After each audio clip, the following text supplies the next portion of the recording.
Welcome to the Accelerate Campfire. I'm Lyndon Bowen, and today I'm joined by an amazing entrepreneur. I truly hope you enjoy hearing their experiences and life path. Listen in. Guys, this is Malte Niebelschuetz. He's the founder and CEO of Shore Buddies. In 2010, he actually quit his corporate job in Germany and moved to sunny San Diego, California, as he was just mentioning, bringing his favorite seagull with him. Actually, while scrolling the news, he found an article about Patagonia, them creating an outdoor jacket from recycled bottles. It actually made him wonder, could he also create an animal entirely out of recycled material? Well, he took that idea and started Shore Buddies. Every Shore Buddies stuffed animal has a background, the story particularly tackling one specific type of pollution. The company also supports ocean-minded nonprofits that facilitate beach cleanups and educational outreach with local schools. For every stuffed animal sold, they donate $1 to protect the ocean. Shore Buddies is making a positive, sustainable impact on the environment. Everyone, please welcome Malte to the campfire today. Lyndon, thank you so much for having me. Really excited for the conversation, and excited what the audience kind of like drops in for kind of like questions. Always love this kind of stuff. Right. So as you guys know, Leslie's going to be dropping the first set of questions into the chat now, as Malte just mentioned. Malte, I actually have a quick follow-up question. Like, as I was reading your bio, which is amazing, by the way. Thank you for being here.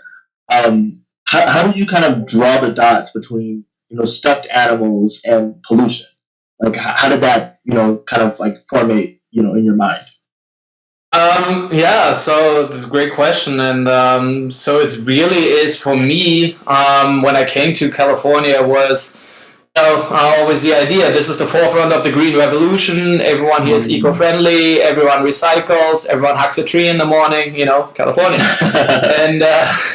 and then I came to Southern California, and I was very confused by how everyone was kind of using single-use plastic. Right? Everyone was single-use plastic, and I remember that one moment I sat down in a restaurant, and I actually saw my very first beach cleanup. Beach cleanup's not been a thing in Germany, so that was my first interaction with a beach cleanup when I saw these guys on the beach, like with picking up trash and everything. So I wondered, and I asked the waiter, and he was like, it's all about ocean plastic, and like this is really bad for marine animals. Over 1 million marine animals die every year, due to ocean plastic, and give me the whole spiel, right? I was like, holy shit, man, I had no idea.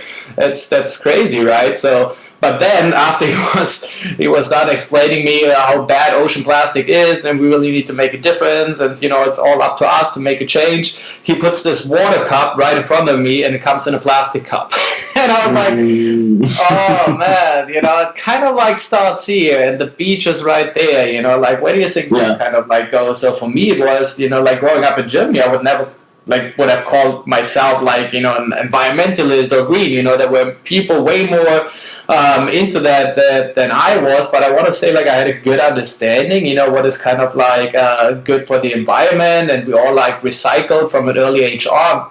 So I was kind of just wondering where was this misconception is happening. How can he be so excited about protecting our oceans and all of that, but at the same time, making all those kind of amateur mistakes, if you will, right? So I found that very interesting. That we really need to have a generational change here to tackle this problem on a bigger scale. So I kind of got really curious about that topic and learned more about the ocean plastic, and it's really shocking numbers, and the crazy news is it's especially back then ocean plastic was a topic in San Diego, but not kind of all around the world, and I think it's a really global issue. And everyone was talking about climate change, but not really about ocean plastic, right? It gets in there, and we keep producing more and more plastic, and it's not really stopping, and the trend is shocking. You already have over those 1 million animals dying, and then the problem is getting worse than better. By 2050, there's more plastic than fish in our oceans. So I was just really, really wondering, what can you do, and what people are already doing, I'm necessarily a big fan of reinventing the wheel, but let's kind of see what is there and how can we apply that in different areas maybe.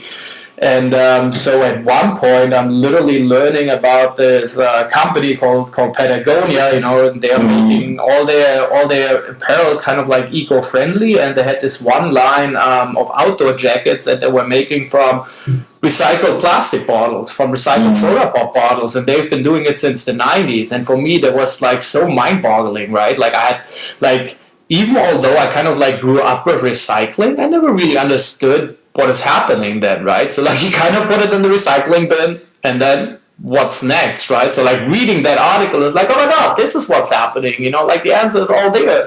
This is the solution to everything, like kind of a little bit overexcited, of course, but I kind of thought like this is really something that's where we can do something, right? And then like entrepreneurial spirit kicks in and kind of like, okay, what else can we do with recycled plastic bottles? There must be other products, literally the first thing I saw was a stuffed animal, and then kind of like comes back to like, stuffed animal, like a lot of kids love stuffed animals, and might be really something, toys have a big influence in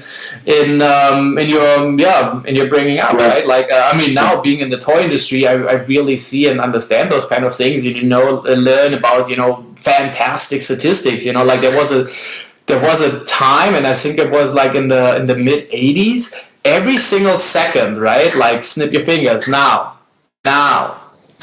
There was a Barbie doll sold in the world, right? So like think about that. That's a big reach, right? We're talking about influencers on Instagram or TikTok and all of that. But toys is really, and it's meaningful. The toys you grew up with, and I'm sure like everyone in the audience, maybe they want to drop it in the chat. Like I'm sure everyone kind of like remembers their favorite toy growing up. So like reading this article like about Patagonia, then seeing a stuffed animal was like, maybe we can connect the dots here, like a big believer in learning doesn't stop in the classroom, and we learn through our toys, and naively I was like, if you can make a jacket, you can make a stuffed animal. It's the same material.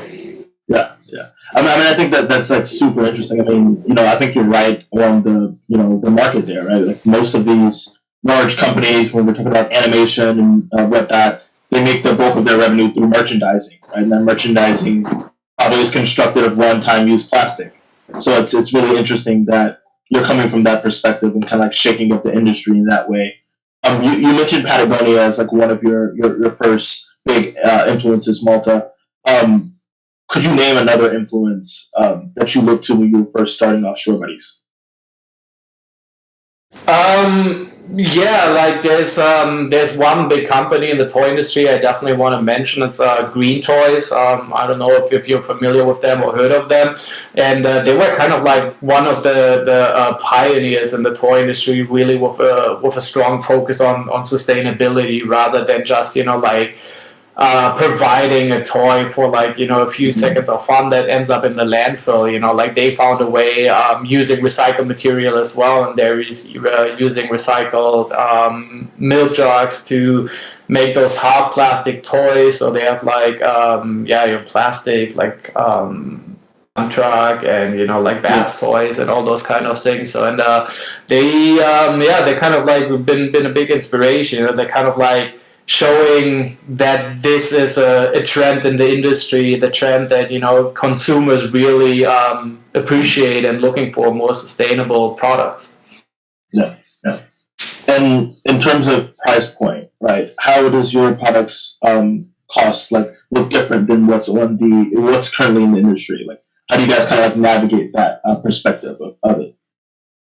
Oh, then that's a great question. I love that because I come from a perspective I think the consumer, they really want to I believe in the good of people, right? So and I do think a consumer, they want to do the right thing, they want to buy the right products. However, it's kind of difficult if they're at a way higher price point, right? So everyone talks about sustainability and everyone talks about, we need to shift to electric cars and do all of that, right? Well, reality is it's only possible if it costs, say, if it, for me as a consumer, doesn't make a difference in my wallet, in my budget, I'm definitely going to do the and move forward with the sustainable option, right? And that's kind of like how I think the businesses have really the potential to improve this world of products. It's you have to offer sustainable solutions at a competitive price point for the consumer, and then the consumer will 100% every single time make that decision.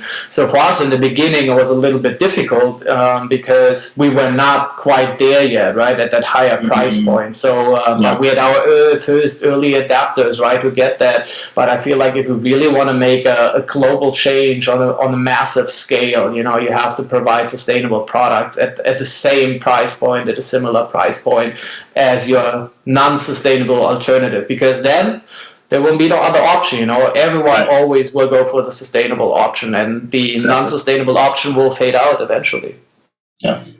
I mean, I love that perspective. I think it's like really refreshing. Because as you mentioned, sometimes in the green space, the kind of thought is, oh, just because it's more expensive and it's more sustainable, like the user will, the customer would choose that option. Which, from a business perspective, as you're saying, like making the price point comparable to what's on the market is also super important in terms of adoption.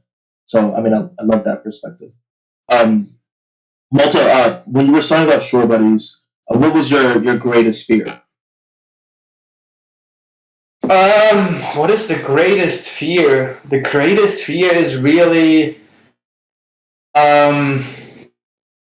not making it, that's really my greatest fear. It was like, I so strongly believe in that, right? Everyone always kind of talks about, I want to change the world, I want to do this, I want to do that. And I really do believe with Shore Buddies, we have a great opportunity here to really make a difference. Like I see the impact it has on kids, like it all comes with those educational aspects, when you like, it's so funny, like we're getting like feedback from families, and it's so great. It's like, thank you so much, Shore Buddies, we had no idea, but now every barbecue we have, we're like a plastic-free family now, and it's like so amazing to see that and what impact it has. It's kind of like I want to say, like, I'm a really spiritual person, right? And like I meditate every morning, I go to yoga and all of that. And what I always say, I do it for myself first, right? But I feel like also B is, it makes a difference in every person I interact with, right? And that's kind of like the domino effect we see there, right? So it kind of like with the kid starts, right? And it reaches the parents, then it reaches the grandparents, then it reaches the friends and the family, so, right?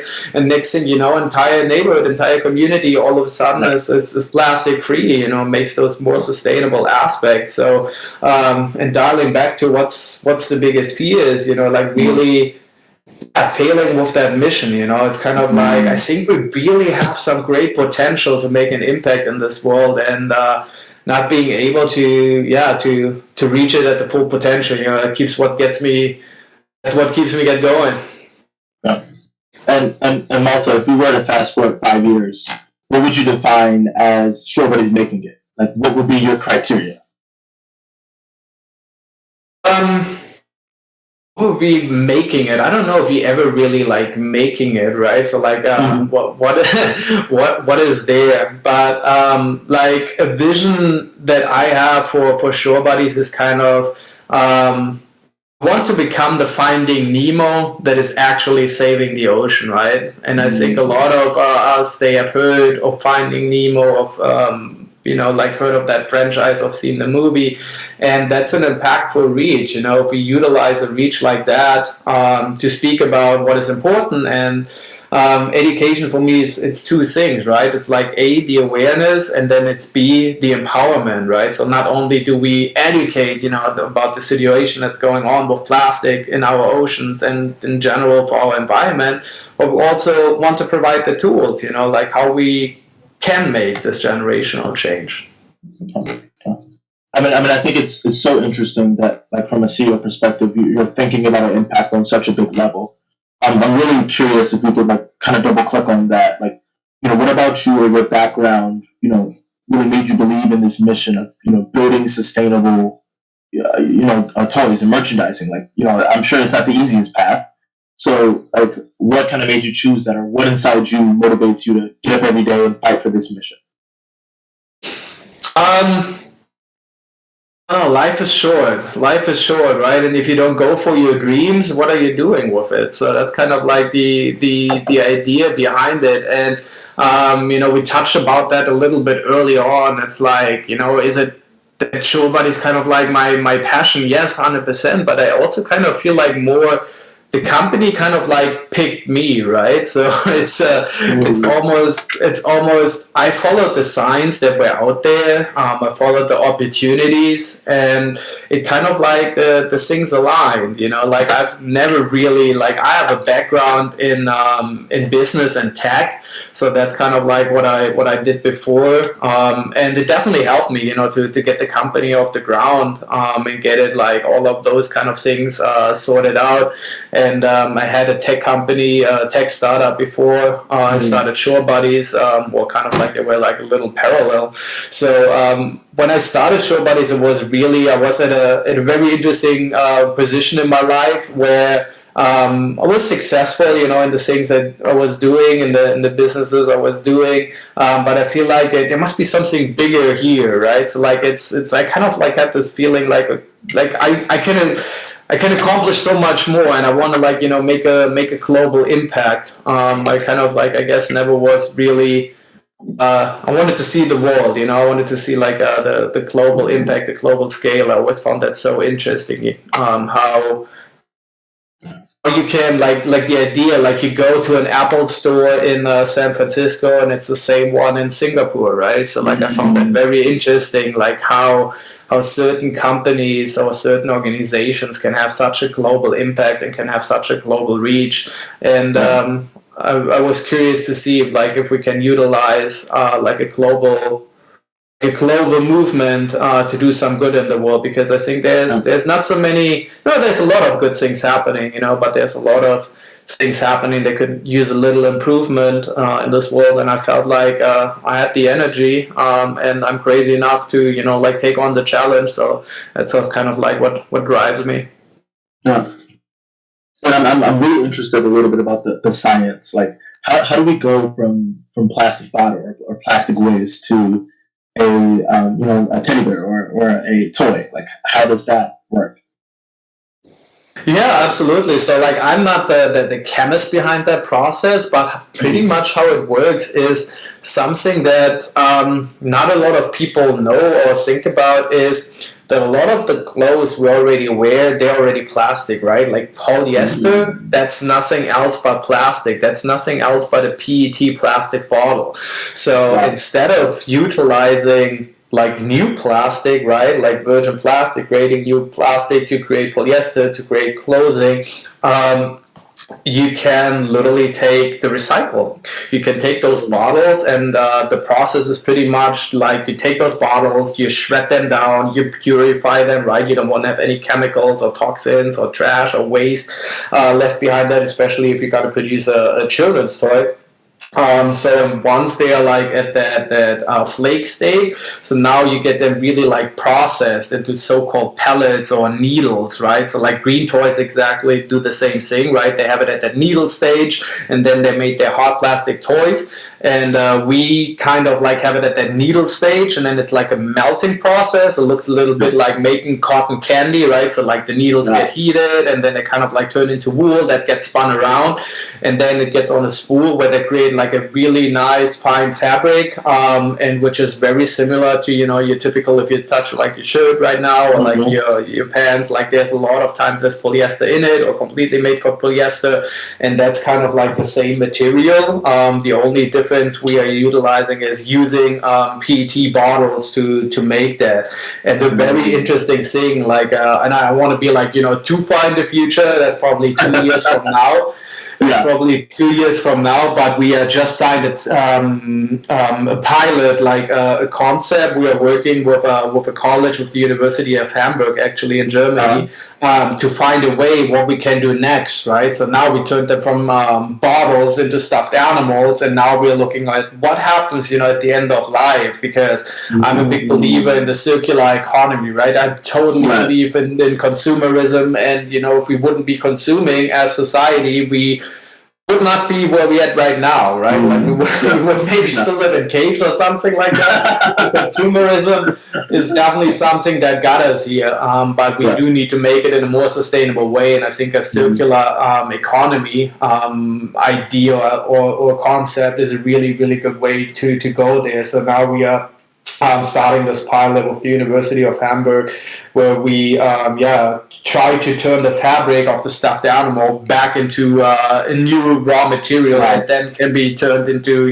maybe plastic bottles again. Yeah. Wow. I mean, that's so amazing. I'm just over here like touching my shirt. I'm like, geez, there's plastic in this. I'm like, wow. If you had one do-over, Malta, what would it be? Say that again. If I had one. If you had one do-over, like if you could do something over again or do something differently, what would that do-over be? I would put more time towards finding a co-founder. I have bootstrapped Shore Buddies and brought it where we're at right now. It's been 8 years. Definitely not been easy 8 years. But yeah, we're really successful. We have the third year in a row. We have our record year, and it's really excited for the future. But one advice I would give everyone is find a co-founder. Really spend enough time on building your co-founding team, building the founders team. We have a team of 5 strong people now, like on the executive team, which is amazing, but there were some times where it's really just to bounce off ideas and doing things like that. You want to have someone who has like skin in the game, and also kind of really helps you to compensate your weaknesses. Like I know we're entrepreneurs, we all think about we're like the superstars and heroes and we can do everything, when reality is, if you really can do everything, it's like, be honest about your weaknesses, and try to find someone who can help you out there. So one do-over definitely would be doing it not by myself again. Yeah. I mean, I think that a lot of our entrepreneurs are resonating with that advice, so thank you for sharing that. And I think we have just about time for one more question here. And the question is, what is the biggest change that you've noticed in yourself along this journey that you've been part of? 8 years that you've mentioned working on Shore Buddies. So, yeah. One biggest change. It's hard to really bring it down to one thing, because I really do. I wake up every single morning is like, what can I learn today? As I said earlier, I'm excited for events and interviews like this. There's so many great questions always coming in, and I'm every day I'm waking up. It's like, okay, what can I learn today? I'm a really curious person, so for me it's kind of like hard to bring it down to like what is one big change that happened. But I want to say I got more patient, being patient in terms of like a lot of, like, you cannot control everything, right? Like you always want to have everything happen fast and doing things fast, but kind of like being patient a little bit more with yourself, that sometimes it takes a little longer, to do certain things. There are days where you do feel off, although you have all the great diet and all of that, right? Like everyone is like has their personal trainer and assistant and all of that, but there will still be days where you're questioning everything, and like You just don't really feel good at all. There's certain days like that. So like be a little bit patient with myself definitely helped there, and also be more patient with others, right? So it's kind of like I want to have things done like immediately, and sometimes it's just like, okay, cool, like it's one saying I really just learned recently. It's kind of like don't judge every single day by the harvest you brought in, judge it by the seeds you planted. So that helps. Yeah. I mean, I love that perspective, honestly. It's resonating me right now. I was thinking, like, geez, I really do rush to things. And sometimes you just need to, like, think about what are you sowing for tomorrow? What are you sowing for the next day? So, I mean, I think that's a very, very interesting perspective. In terms of, like, choosing a team, right, that kind of, like, agrees with that, or building a culture around that. Like, as a leader, what were the steps that you took to build the people around you that also might believe in that work ethic and in that mission? Yeah, absolutely. That's a great question. Especially since we are a very remote team from the very beginning, right? So, like we have 5 core team members, and they are literally like all across the planet. I want to say almost, and it's been like that from the very beginning, right? So like when in 2020 everyone kind of like started, oh yeah, we're working from home now. It's like, oh awesome, welcome to our level. We're doing that for 5 years. It's been great, but of course it comes with challenges that how do you build that team culture? How do you build all of that? And I think that's where the Shore Buddies values definitely help quite a bit to build that culture, because the company sets that culture, right? And I think Shore Buddies has such great core values that you really can align with, that builds a culture by itself, So it's like we're not just here to sell a toy or to bring a product in the world that people can spend money on to make individuals rich. No, we're really here with the mission to have an impact, to really improve the world, at least with our ideas and with our concepts that we are really believe in, that can make a difference. I feel like it would be there's not anyone who say like, well, education is a bad thing, you should not do that, right? So like I feel like we're on the right track, right? And it's kind of like really standing by what we preach, and that kind of really helps to build that culture, and then you really have to kind of like as a leader, as the CEO, you kind of like have to move that direction, lead with example. If you expect your team to kind of like follow those kind of procedures, lead by example, right? And it can be as easy as like, every time you're like out on the beach, you pick up those 3 pieces of trash, like no one expects you to clean the entire like beach by yourself, back to that patience thing. It's like, okay, like it's not all up to us to do it here, but if you lead and go with a good example and always show that you're doing your best, that's kind of like how the culture really dials down and works in there, not only with the team, but also with our customers. Yeah.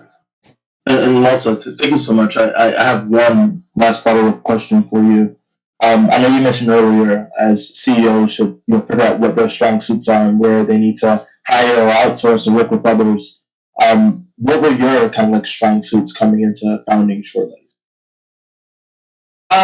Definitely that I had like a very curious mindset, right? And kind of like a very I've always been a big believer of execution over perfection. And I know that's not really German of me, but I was always like, okay, let's go and see what happens. And that definitely was like activating things, and pushing things forward. And then it's also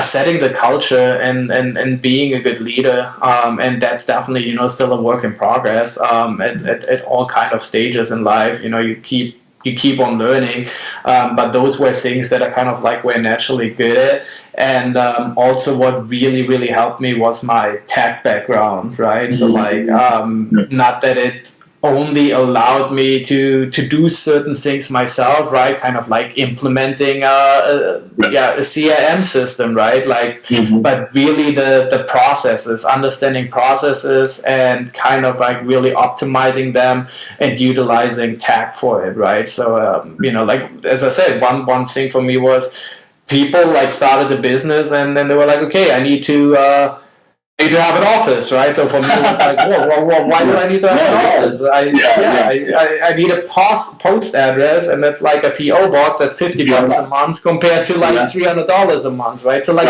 those kind of like little things. It's kind of because everyone has always been doing it the way like things needs to be done. I feel like with the tech, like when you grow up with tech, it's like, okay, how can we disrupt, right? So I kind of like really bringing that into toys, into the toy industry. So I really want to disrupt the toy industry by itself, in terms of sustainability and also a little bit how it is run. It's like still very old school run, in my opinion.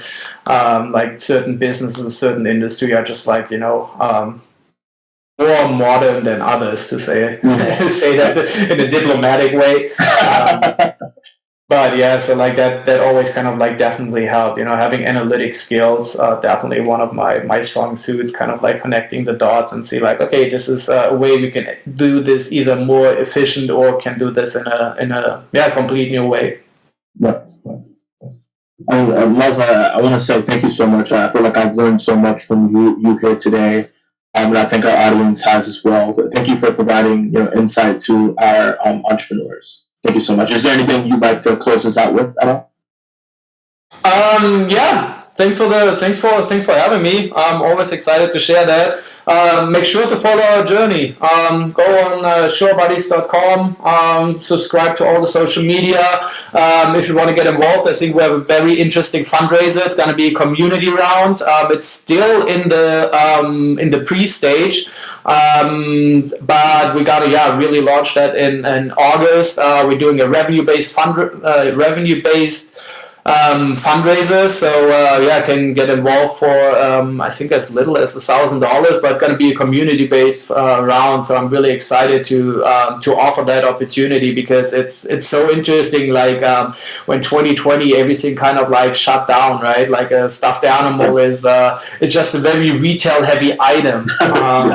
It's just like there's not one parent in the world, I believe, who really plans on buying a stuffed animal. It's more like, okay, I kind of like cool, it's cute, this and that, or the dad is coming home, it's like, okay, picked it up at the airport, something like that. So like for us it was very tough to make this transition in 2020 when our retail locked down, and we went online, and our buyer online was somewhat completely different to our buyer in retail at that point. So for us it was very interesting to find out who it was, right? So like that's also like something I want to give as an advice to every entrepreneur, like know your customer, right? Really dive in on that. Who is your ideal customer, and cater to them. Make sure you cater to them, especially in the beginning before there was anyone, like go for those and know who it is. And so who we learned is our customer online was very interesting for us because it turned out it's not the parents, it's the